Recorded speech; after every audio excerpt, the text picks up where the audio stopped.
Munchkin Reaction Theatre, Santa's Apprentice. Storybook illustrations come to life in this holiday film that is ideal for revving up to the Christmas spirit.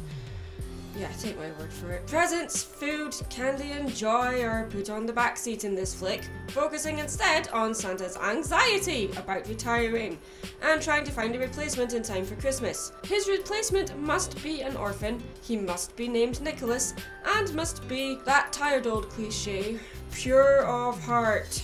A suitable replacement must be found before the next Christmas, or the magic of Christmas will melt away forever. Oh no, what a shame. On top of feeling anxious about retiring and what to do with his life once he is no longer Santa, he is also showing signs of becoming senile, forgetting children's names and what their hopes and dreams were for Christmas.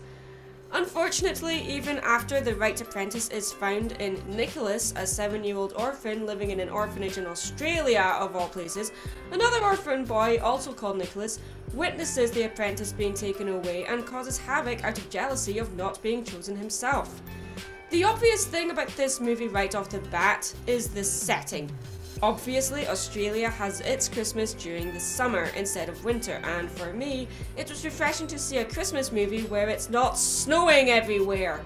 Not only that, but the art in this movie is straight out of an illustrated storybook, looking like a Van Gogh painting at times. The animation, while simple, balances off the sophisticated backgrounds perfectly. I actually thought this was an anime film when I first saw the design of Nicholas, but I wasn't disappointed when I found the movie to have such a whimsical innocence about it. As pretty and innocent this film is, it suffers from its own rules that are never fully explained and sometimes not even followed. All Santas are orphans who are chosen by the magical globe. So what about Saint Nicholas himself? Did he exist in this world? Does he still exist in this world? As in, is he still alive?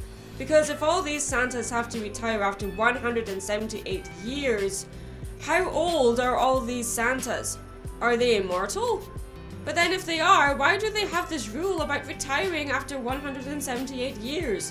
Which one of these Santas is the first one? It's never explained. I guess I'm just reading too much into it, as always. When Santa is training Nicholas, he shows him a huge warehouse in his workshop, telling him that every toy must be tested, so Nicholas has to play with all these toys. Oh no, what a burden. But we never actually see Nicholas play with these toys.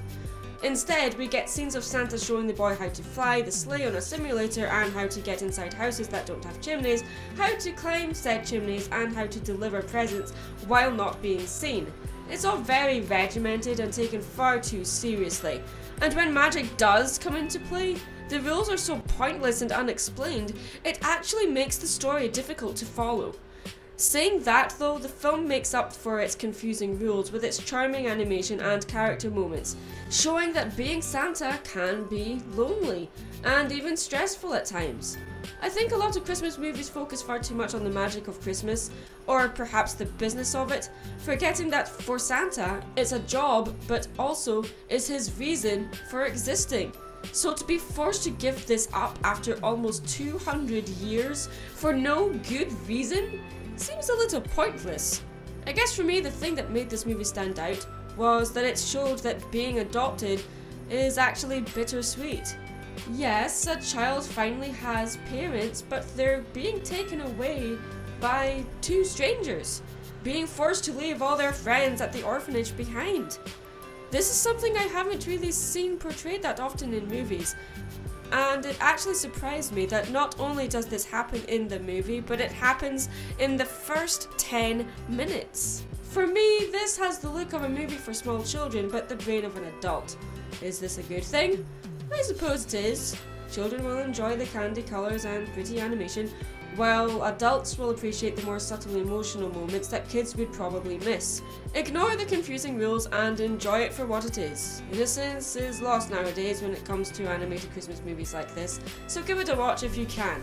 I'm Mad Munchkin. Stay creative.